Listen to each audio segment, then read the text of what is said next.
I'm James Swartz, managing attorney at Swartz & Swartz. So in any personal injury case, there are essentially two types of damages: compensatory damages and punitive damages.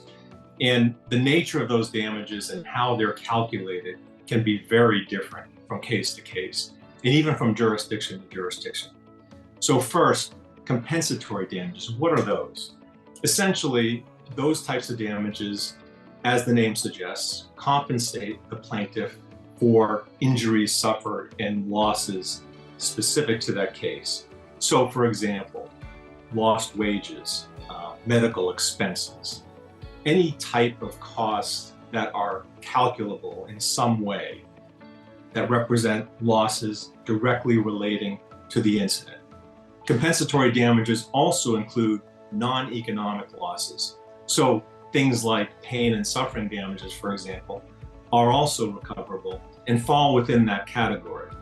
Compensatory damages are by far the most common types of damages that are typically recovered in personal injury cases. Other damages recoverable are known as punitive damages. Now, these types of damages are not as common as compensatory damages. You might be able to recover punitive damages, but that really depends on what state you're in and even what jurisdiction. So what are punitive damages? Unlike compensatory damages, punitive damages are meant to punish and deter. So what does that mean? Let's say a large corporation causes significant injury and compensatory damages have been awarded by a jury. The jury may then be asked, in addition to compensatory damages, to consider assessing punitive damages against that company. Now, the level of punitive damages may depend on the size of that company.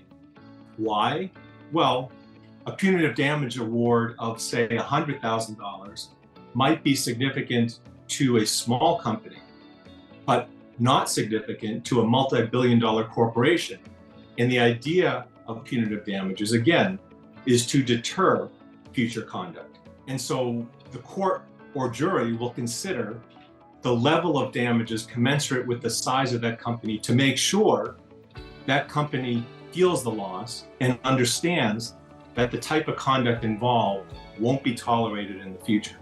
So in essence, in comparing compensatory and punitive damages, the main difference is the purpose. Compensatory damages, again, to compensate the personal injury victim for specific losses, and punitive damages in cases involving gross negligence or reckless conduct to deter future conduct by the defendant. Hiring an experienced personal injury attorney is very important to help understand what damages might be recoverable in your case. So if you have questions about your personal injury claim and potential damages recoverable, contact Swartz & Swartz.